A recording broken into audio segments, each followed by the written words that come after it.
तो मल्हा को लड्डू और मुस्लिम को कद्दू। अब चलते हैं जरा प्रियंका भारती जी के पास और उन्हीं से समझते हैं समाजवाद की ये नई व्यवस्था। घोषणा मत सुनाइए, जवाब दे दीजिए। आधी घोषणा नहीं, आधी सर एक सेकंड, आधी घोषणा मत सुनाइए। हमने कहा है कि सभी को प्रतिनिधित्व सर और भी डिप्टी सीएम बनेंगे, ये कहा है, ये हमने बता दिया है सर, लेकिन किसी के नाम का ऐलान नहीं किया गया। और यहाँ जिस डिप्टी सीएम के नाम का ऐलान किया गया है वो मल्हा जाति से आते हैं और इसी वजह से मेरा सवाल है। प्रियंका भारती आइए। रोमाना जी, मुझे हंसी इस बात पे आती है, सवाल उठा कौन रहा है? भाजपा जो शून्य टिकट दिया, जेडीयू जो भाजपा के दबाव में इतना मतलब कहीं का नहीं छोड़ा मुसलमानों को। एक तरफ आरजेडी, कितना हमने टिकट दिया? 19 मुसलमानों को, उसमें 14% के लगभग ये आंकड़ा पहुंचता है। सिर्फ इतना ही नहीं, जब हमारी 2015 में सरकार बनी, हमारे पार्टी से अब्दुल बारी सिद्दीकी जी बिहार के वित्त मंत्री थे, हम भाग्य निर्माता बनाया उनको हम लोगों ने। इतना ही नहीं, 10 से 13 के बीच में लीडर ऑफ अपोजिशन थे अब्दुल बारी सिद्दीकी जी।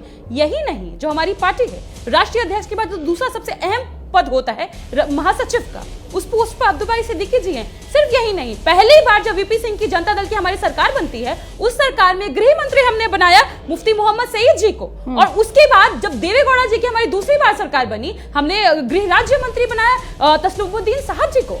और आज भी ऐसा मिसाल हमने पेश किया है, इसराइल मंसूरी जी जो मंसूरी समुदाय से आते हैं। जब से भारत आजाद हुआ रोमाना जी, मंसूरी समुदाय से कभी कोई विधायक नहीं हुआ, कोई प्रतिनिधि नहीं हुआ, उनको हमने टिकट ही नहीं दिया। वो जब जीत के आए, पहली बार में जीतने पे मंत्री बनाया और आज भी दोबारा से फिर से हमने उनको विधायक का टिकट दिया है। ये हमारा है समाज के प्रति कमिटमेंट।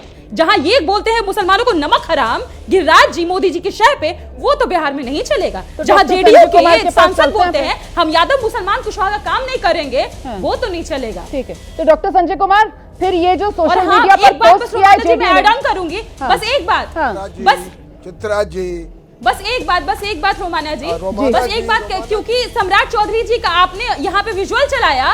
बस एक बात बोलूंगी, सम्राट चौधरी जी वही व्यक्ति नहीं है क्या कि जिनके पिता भागलपुर में कह रहे थे कि मैं मोदी जी को जमीन में गाड़ दूंगा? ये गुंडाई पे बात ना करें, मुरट्ठा तो संभला नहीं है। नीतीश जी अगर सही मानसिक अवस्था में होते तो इनको मुर्गा बना देते। चलिए, हम लोग पहली बार देते मुरट्ठा वाला मुर्गा देखते हैं हम लोग। थोड़े संयम से प्लीज, पर्सनल अटैक्स मत कीजिए, थोड़ा सा संयम के साथ और भाषा की गरिमा के साथ अपनी बात रखिए, मेरा निवेदन है आप सभी। मैं डॉक्टर संजय कुमार का रुख करें। डॉक्टर संजय कुमार, ये जो पोस्ट किया है, ये जो पोस्ट किया, सर आ रही हूँ, पवन सर प्लीज आ रही हूँ, एक मिनट। जेडीयू की तरफ से ये पोस्ट किया गया है, जेडीयू की तरफ से पोस्ट किया गया है। सर मुझे संजय कुमार जी से जवाब लेना होगा। संजय कुमार जी मुझे बताइए, ये समाजवाद का जो नया फॉर्मूला आप लोग बता रहे हैं, माँ से मल्हा और माँ से मल्हा में आपको सिर्फ मल्हा जाति क्यों नजर आई सर? अब मल्हा तो ईबीसी होते हैं सर, और ईबीसी तो जातिगत हिसाब से सबसे बड़ी जाति है, तो वो ईबीसी को भी तो प्रतिनिधित्व हो सकता है, वो क्यों नहीं नजर आया सर? ये सांप्रदायिकता का जहर जेडीयू फैला रही है क्या? जी, हमें मल्हा जाति और ईबीसी से कोई नाराजगी नहीं है। हाँ। और हमारे वो बहुत ही करीब हैं और हमारे नीतियों के बहुत करीब रहे हैं।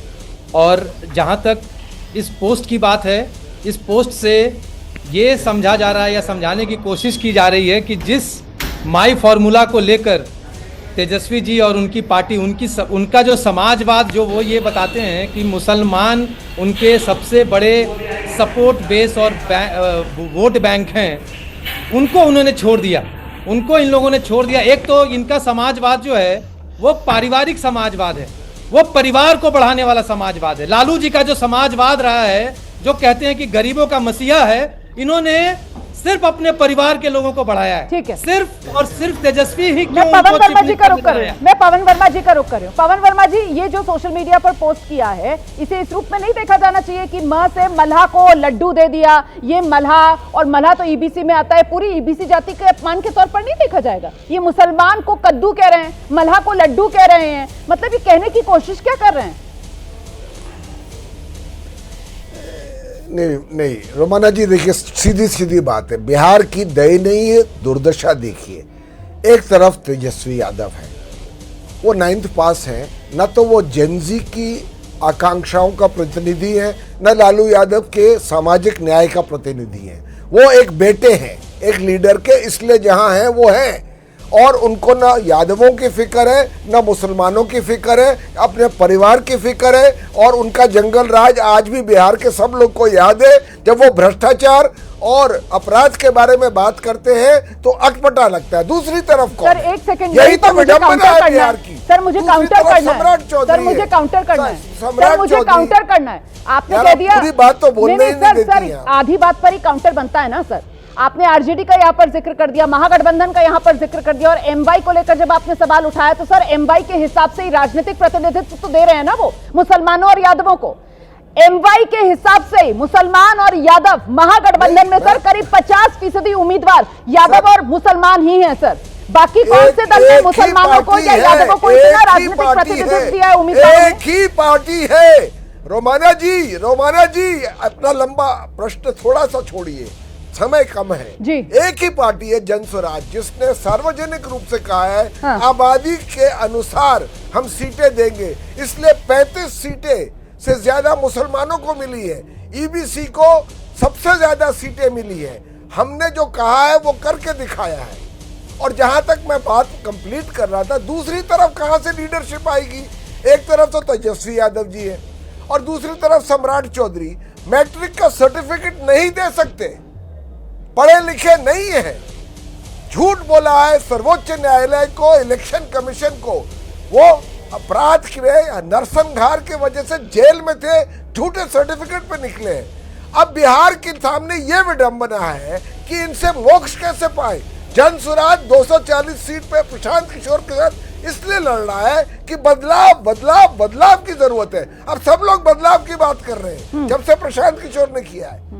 तो बदलाव का मतलब, श्याम सुंदर शरण जी, बदलाव का मतलब क्या बिहार में इस बार जनसुराज और पीके प्रशांत किशोर हैं क्या? देखिए रोमाना जी, अब जिनके बारे में आप हमसे जवाब चाहती हैं, मुझे नहीं लगता कि उनका कहीं कोई रोल है बिहार के चुनाव में। वो खुद ही अपने आप को आउट कर चुके हैं।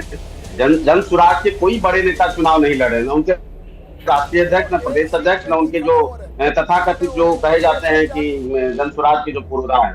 खैर, हम दूसरी बात कह रहे हैं। हमको जवाब देना था अभय जी का। अभय जी ने कई बातें कही।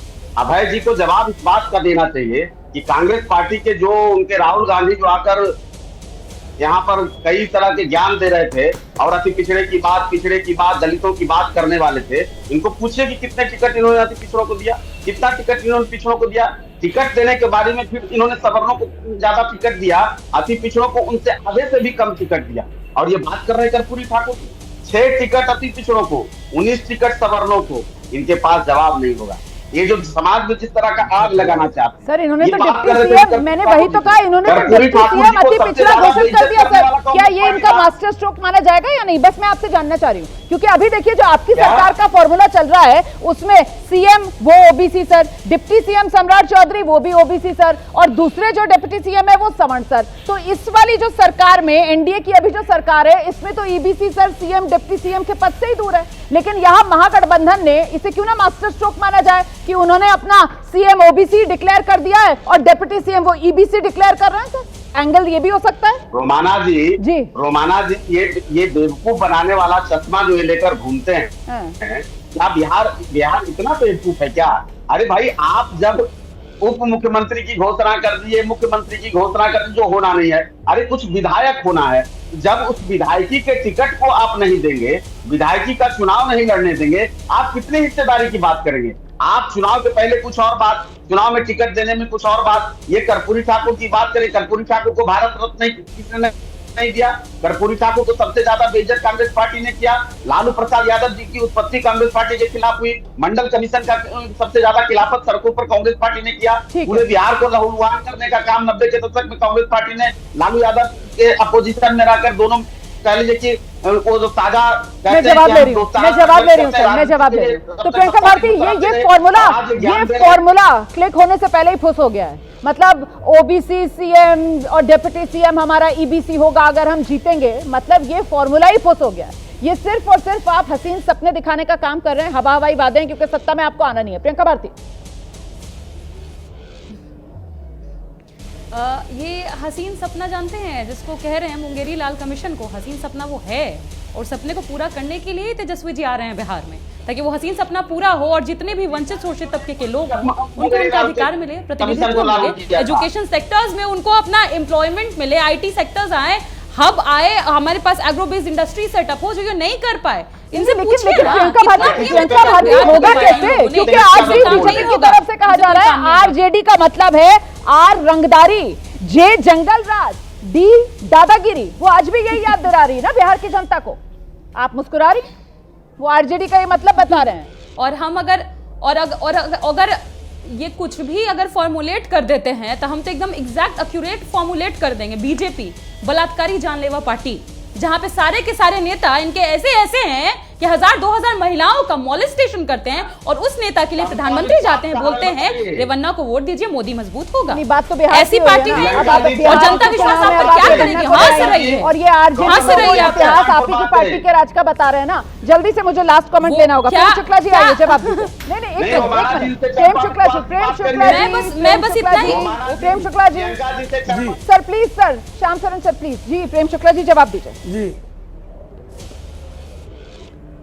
चंपा विश्वास के साथ बलात्कार कराते रहने वाले मुख्यमंत्री लालू प्रसाद यादव से बड़ा बलात्कार समर्थक कौन हो सकता है कि एक आईएएस की पत्नी पर लगातार आरजेडी के नेता बलात्कार करते रहे, उसके परिजनों पर बलात्कार करते रहे, नौकरों चाकरों पर बलात्कार करते रहे, और उन बलात्कारियों को गले लगाकर लालू प्रसाद यादव टहलते रहे।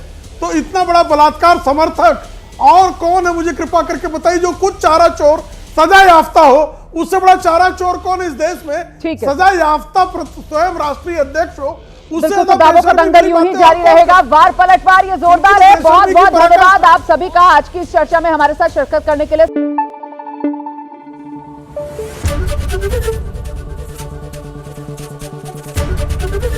एबीपी न्यूज आपको रखे आगे।